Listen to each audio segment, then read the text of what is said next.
Even today, Trump and his team have not articulated a real reason, okay? So originally the pretext was Iran's uranium enrichment program. So remember, like this started when Trump's envoys, Steve Witkoff and Jared Kushner, went to the Iranians and gave three impossible demands to the Iranians. The three impossible demands were zero uranium enrichment, even for civilian purposes. You can't do that. Two is you have to let go of your proxies. You have to abandon your proxies. And then the third, of course, is to reduce or limit your ballistic missiles program. So these are like impossible demands. You know, and like the historical equivalent is when the Romans started the Third Punic War by going to Carthage and saying, you know what, we had a peace treaty where you would no longer threaten us, but now you have these hegemonic expansionist tendencies. So to prove that you're peaceful, surrender all your weapons to us. And to the chagrin of the Romans, the Carthaginians surrendered all their weapons. And the Romans like, what is this crap? We were ordered by the Senate to start a war to destroy Carthage, and we came up with this stupid, impossible demand that the Carthaginians could not possibly meet, but they did meet it. They gave us all the weapons, and now we have to come up with another pretext. And so the pretext came up with is, oh, you guys are port city. We're afraid of your naval power. So move inland by 10 kilometers, and we won't bother you anymore. And that's an important, like, you know, so I mean, they just kept on pushing the goalposts. And that was happening with the United States and Iran, where it was clear the United States was looking for any pretext to start a war. But what surprised everyone was, before the war started, the Omani foreign minister, okay, and this is like a few hours before actually the bombing started, the Omani foreign minister went on TV and said to the American audience, the Iranians have agreed to zero uranium enrichment, even for civilian purposes, which they said was an absolute red line. And not only that, but they're now willing to negotiate proxies and ballistic missiles. The Iranians have given us everything. And now Trump can win Nobel Peace Prize. And a few hours later, of course, the bombing started, okay? So this nuclear pretext is complete nonsense. Also remember, the envoys are Jared Kushner and Steve Witkoff. And Steve Witkoff went on TV during negotiations and said to, I believe it was Megyn Kelly. I'm sorry, I can't remember who it was. And he said the Iranians are like weeks away from weapons-grade uranium enrichment. So he was telling the world the Iranians are not negotiating in good faith. He was sabotaging his own negotiations. All right? So his job was not to actually get a deal. His job was to make sure no deal could happen. So the nuclear pretext is not relevant.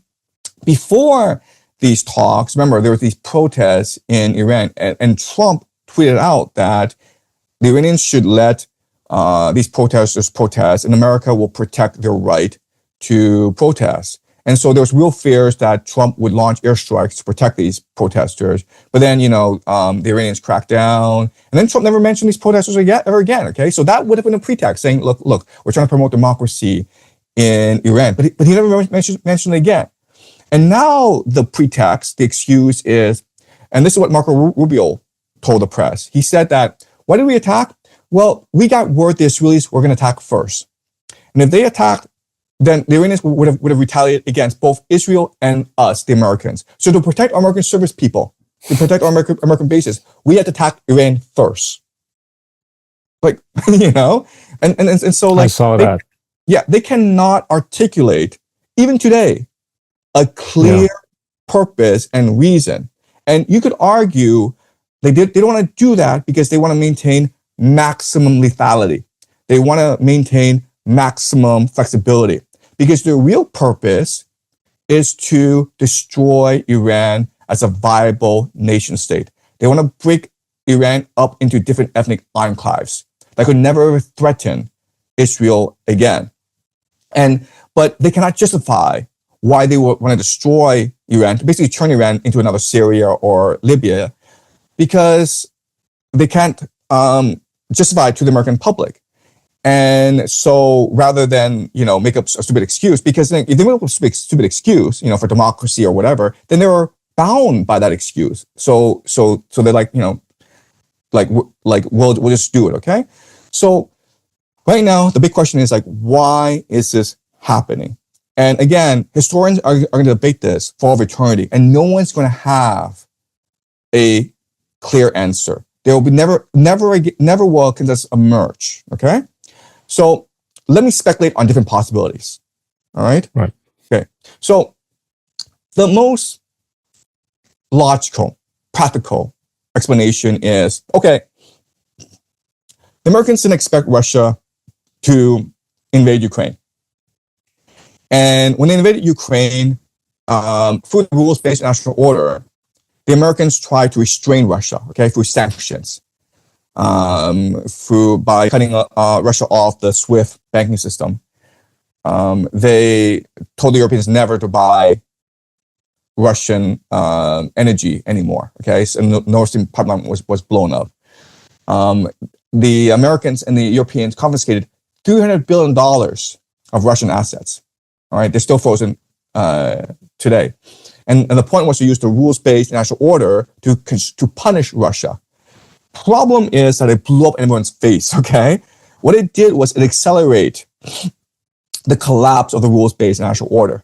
More people started to withdraw their assets from American and European banks because they were no longer seen as credible, as reliable, as safe. It caused the implosion of the German economy. The German economy has never really recovered. Europe is suffering under economic recession right now. And Russia is stronger and stronger. The economy is doing well. They've moved on to a manufacturing weapons economy, and like people are doing well. And we know in China because they come here all the time as tourists, right? So the Russian economy is doing very well. So basically, Ukraine was a huge embarrassment for the Americans. And so the empire needs now to prove it's still the empire. And the way you do that is you attack Iran. Why? Well, if you attack Iran, first of all, you're able to control Middle East oil, okay, as an answer to Russia's control of Ukraine. Because remember, Ukraine and Russia together controls 1/3 of the world's carbohydrates. And so basically Russia can choose to starve out the Middle East and Europe, okay? So resources are really important. Another thing that's really important is trade access, Strait of Hormuz. And by controlling Iran, what you do is you negate the possibility of a Russia, Iran, China grand trade alliance, which can just alienate the Americans, right? Because the Americans control trade through the sea lanes. But if you have this heartland of trade, then you don't need to worry about the Americans anymore. Okay, and then the world will gravitate towards this new block, this new access. So America needs to destroy Iran to make sure this problem never arises. And the third thing is that for the longest time Iran was too defiant, right? So in 1979, Iranian Revolution overthrew the Shah, which was a CIA puppet. And so for the longest time, the Americans wanted to impose its authority back into Iran because the empire has a long memory, right? So that's the first possibility, that it's all about maintaining the empire, okay? But there are problems with this explanation. The major problem is that the Iranians were perfectly happy to trade with you, right? So you didn't have to go to war against them. All you had to do was remove the sanctions against them. And they would have been perfectly happy to join your bloc and just abandon the Chinese and the Russians, okay? I mean, like, people are practical. If I'm going to make more money with you, I'm going to do business with you, right? So there's absolutely no reason to go to war. In fact, it would have been better off for the Americans if they just signed a free trade pact with Iran. The Iranians would have been probably happy to do that, okay? So I think there's maybe historians will see the first as the standard explanation, but I think there are issues with that explanation, okay? So that's the first explanation. The second explanation is that Trump is the chaos president. So we're going back to the Civil War in the United States, right? So if a war were to break out and America were to maybe lose this war, or America would become bogged down in this war, then Trump would have emergency war powers, which means he's allowed to cancel elections. He's allowed to deploy National Guard all across America. He's able to monitor elections. So remember, during the State of the Union address, Trump emphasized how important it was to pass a Safe America Act to make sure that only legal citizens could vote, and that meant checking their IDs. So he's trying to basically better control the outcome of elections. And with this war in Iran, he can do that. If there are protests, there are riots because of this war, because Trump is drafting young men to go die off in Iran, that benefits him, right? And he's got a lot of supporters. The military-industrial complex is for this war because it means more money. The Silicon Valley people are for this war because it means more power for them. Even the Democrats are for this war because, first of all, the Israel lobby, AIPAC, is very strong in America. A lot of these Democrats are extremely pro-Israel. Chuck Schumer, but I would say the majority of Democrats are very pro. Yeah, both Israel. sides of the aisle. Right, and also like they recognize that eventually someone had to start a war against Iran, and if Trump wants to do it, let him be the scapegoat. Okay, so not like throughout this process, the Democrats never really opposed him. In fact, they gave a lot of signals to support to suggest that they were supporting this war. Remember, so Tom Massey and Ro Khanna, asked for a war powers vote in Congress, and they delayed it to Tuesday, and the attacks happened on Saturday. So they knew exactly when the attacks would happen, and they scheduled it to make sure it was no longer relevant. And then they still had the debate, and it was not able to pass because 4 Democrats voted against it. But like what people don't recognize is that it's all fixed, man. They just picked 4 random Democrats to make sure it wouldn't pass. And if I gotta ask you, you were so prescient in 2024, right? Making a prediction that Trump was going to win, Trump was going to go to war. Then, well, you made the third prediction that, the U.S. was going to lose. Did you have all this in mind in 2024, early 2024, when you said all those things? I can't really see the specifics, okay, but I do see the broad contours, the broad outlines.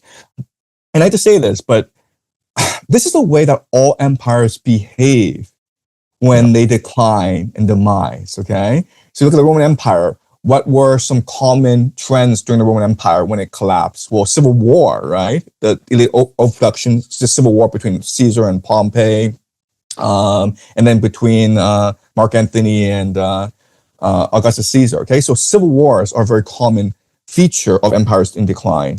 Wars overseas for no particular reason. That happens a lot. The collapse of morality, the collapse of birth rates, the rise of OnlyFans, right? I mean, like, it's disgusting how I think about 20% of all young American white girls are on OnlyFans.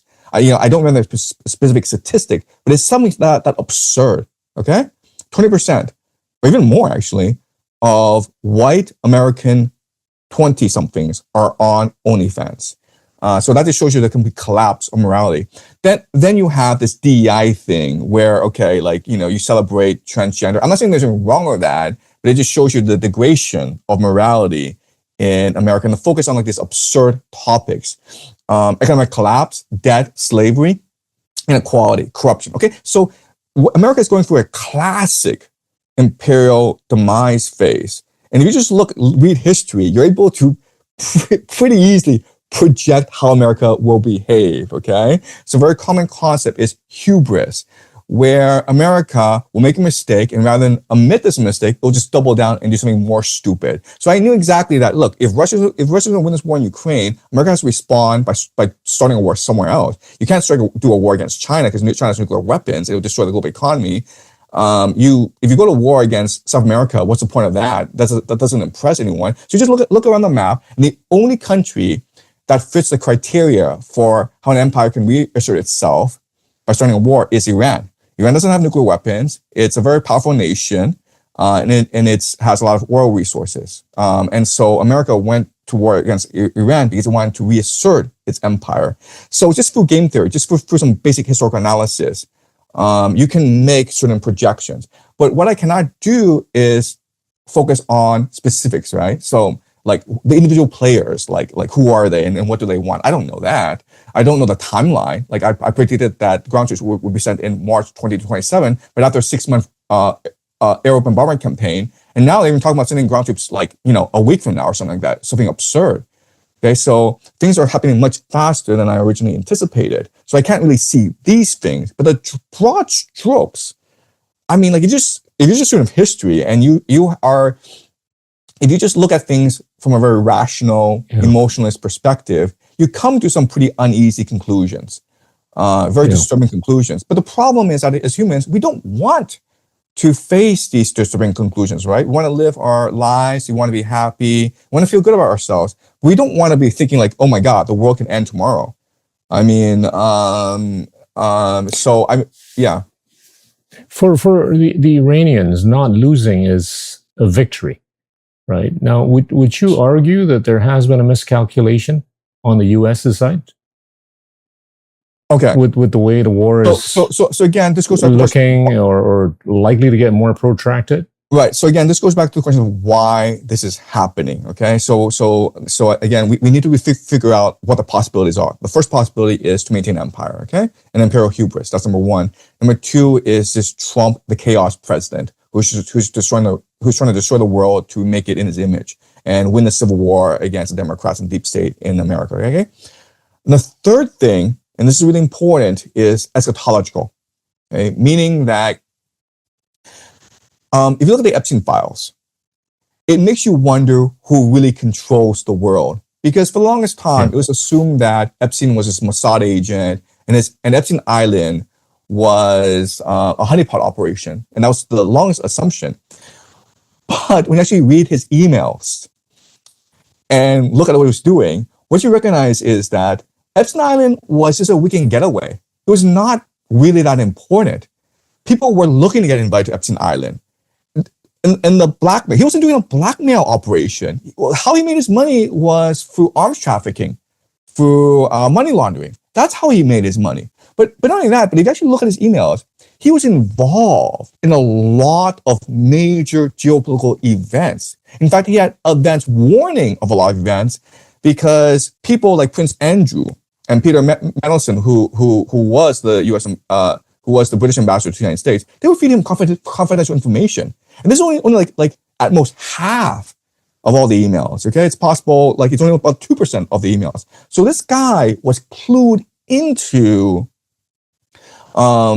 major geopolitical events. One thing that he said in the email that's very important is he was talking about how it's important to get ahead of geopolitical events, right? If you want to be an investor, if you want to make a lot of money, you need to get ahead of geopolitical events. They're going to come, but you have to time it right to make a lot of money. And then of course, this leads to the idea that, you know what, you can also manipulate geopolitical events so that you can make a lot of money. You can't stop geopolitical events from happening, but you can accelerate them in a way to time your investment, right? So the classic example, of course, is Polymarket, where, you know what, the 12-day war, the Maduro kidnapping, this war right now in Iran, you always had a person or persons on Polymarket make a killing because he or she had some inside information.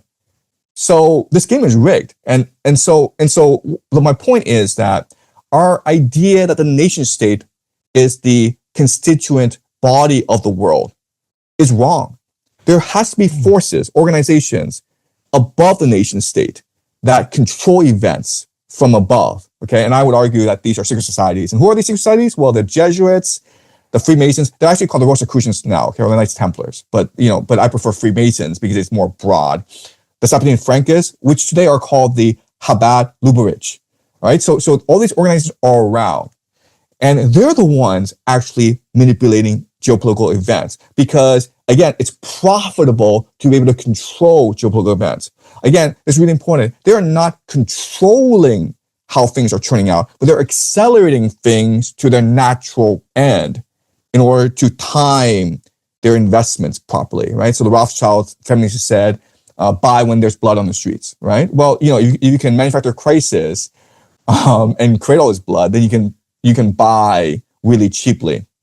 And that's a world we live in today. So now the question is, what the hell do these secret societies want to accomplish? And the answer is, you have to actually understand how these secret societies work and what their theology is.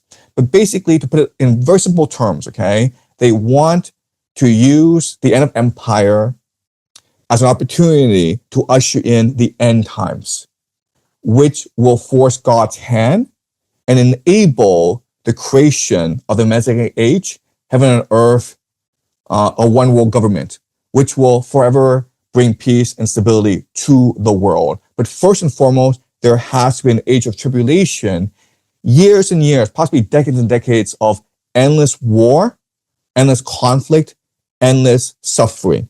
The economy has to collapse. A world war has to be fought.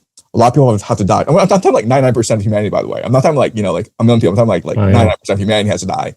Okay. So that is a possibility. Okay. And again, I don't know for a fact this is happening, but I'm just saying like we have to consider this possibility that all this is eschatological, and there are these secret societies behind the scenes who are manipulating us into these events. They're not manipulating, they're accelerating events that would happen. But a fall of empire doesn't happen in 1 year. A fall of empire takes centuries, right? So the Roman Empire was basically in decline after Augustus Caesar, but it took like 300 years before it actually went away.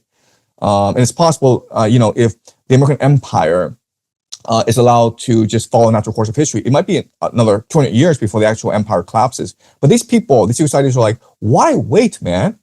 What's the point of having this slow death? Wouldn't it be better for humanity if we ended this right away so that we can move into a new age of peace and prosperity? Because at the end of empire, it's painful for everyone. So it's almost like mercy, an act of mercy, where an animal is dying on the ground, right? The animal's not going to live, so just shoot it to death, man. That's like literally how they think. The world is dying, just shoot it to death so a new world can be born. There's an allegation recently that some members of the military are, calling it a religious calling for people to go to war because it's part of that eschatology that you alluded to earlier. And it's just a little concerning that, the war is being provoked on the basis of, religious calling, as opposed to the institutional or constitutional, existence of a particular country. Now, can one argue that this is a serious miscalculation then? And to the extent that we believe it is a miscalculation, it's likely to get more protracted. This is going to carry on many more than just 4 weeks, right? Or 5 weeks. It's going to get much longer than that. And I want to just find out, how protracted is it going to get? Is it going to entail potentially nuclear proliferation within the region? Look, if you just look at the eschatology, it is possible this stupid war never ends, okay? So there's a sequence of events that have to happen, okay? And they map this out. And again, what I think what's really important to remember is like, it's not like they are actually manipulating things behind the scenes. That's too conspiratorial. It's more like they understand how history works. They understand this is the end of empire. There's a sequence to the end of empire that repeats throughout history. And so what they want to do is anticipate these events and accelerate them to their maximum benefit, okay? But if you look at what they have planned, this is a sequence of events. What may happen very soon is that America sends in ground troops. That would be a disaster for America. They will lose a ground war against the Iranians because the Iranians can just hide in the mountains, and the Americans don't have the logistic network in order to actually occupy the country, okay? So this ground invasion, whether it's 100,000, whether it's 1 million, it doesn't really matter anymore. They're going to lose this war badly. CENTCOM will collapse. America will retreat back into the United States, and then Israel will become a dominant nation in the Middle East. Because even though America doesn't win this ground invasion war, Iran doesn't win either, because Iran is destroyed in the process, right? They've lost their capacity to provide basic services to their people, water and electricity, basically. So Iran has to spend time rebuilding. But when it does rebuild, it'll be a much stronger nation, and that's the point, okay? So that's number one, the ground invasion. Another thing that's going to happen according to the script is the destruction of the Al-Aqsa Mosque. So there are rumors that for the past few days, the Israelis have closed down the Al-Aqsa Mosque. And there are rumors that for many years, Israel, under the pretext of an archaeological study, have been digging under the Al-Aqsa Mosque. And the fear is that they will implant explosives so that they can create a false flag incident where an Iranian missile comes into Jerusalem, and then they blow up the Al-Aqsa Mosque and blame it on the Iranians, okay? And there's actually a YouTube video of an Israeli preacher, a rabbi, talking about this, how the plan is to start a war, have the Iranian missile come blow up the Al-Aqsa Mosque, blame it on the Iranians, and start a war between the Arabs and the Persians, and let these animals kill each other, okay? That's literally what the plan is. So the great fear, the great question is the Al-Aqsa Mosque. And that's a litmus test of whether this war is eschatological or not, okay? So that's the second thing. The third thing is that this war will expand. Why? Because Israel needs to achieve the Greater Israel Project. And if you look at a map of the Greater Israel Project, it's actually the entire Middle East. So the Greater Israel Project is what the Israelis believed Abraham was promised by Yahweh. Okay, and it's used in the Bible. It says basically from the Nile to Euphrates, which includes Egypt, which includes Saudi Arabia, which includes Turkey, right? And Naftali Bennett, who was a former prime minister of Israel and who is most expected to replace Netanyahu when Netanyahu is removed from public office, he has said that Turkey is the new Iran. Okay, which means that after we're done with Iran, we're going to go after Turkey. Okay, so this war is going to widen. A lot of the destruction we're seeing in the war among the GCC countries, there's suspicion that a lot of this is actually Israeli false flags. So in the first couple of days of the war, a Saudi Aramco facility was struck. Okay, and so Aramco basically had to close down all its oil production, and then Qatar had to close down its LNG production, which provides 20% of the world's LNG. Okay, and then at first the Iranians were blamed, and then the Iranians responded like, we don't want to do that because we want to escalate too much, right? We're not going to attack your oil fields because then you'll come attack our oil fields and now screw us over. So it's not us, guys. And then there's more reporting. It turned out that this drone that struck the Saudi facility came from Lebanon. So it actually came from the west rather from the east. That doesn't make any sense, right? Then there are rumors that this drone that attacked Azerbaijan was actually a Mossad false flag rather than Iranians, okay? Tucker Carlson, a few days ago, said that he has sources in Qatar who told him that Qatar had arrested 2 Mossad agents who were suspected of trying to create sabotage in Qatar, okay? So it is the Israel MO to create as much false flags as possible to engineer an entire regional configuration that would benefit Israel. We know that the Iranians are striking Israel very hard, but did you know that there are certain Israelis who are actually setting fire to their own homes and blame it on the Iranians? And it's like, well, why would they do that? And the answer is the insurance money, as well as they need to burn down Israel in order to create the Pax Judaica, okay? Right? Because there are investors who want to come in and buy up this real estate. Remember, buy when there's blood on the streets. Okay, so a lot of this is being manufactured for the benefit of transnational capital, right? So this war is going to expand, and then Israel's not going to stop until it's really conquered the entire Middle East, and it creates Pax Judaica. All right.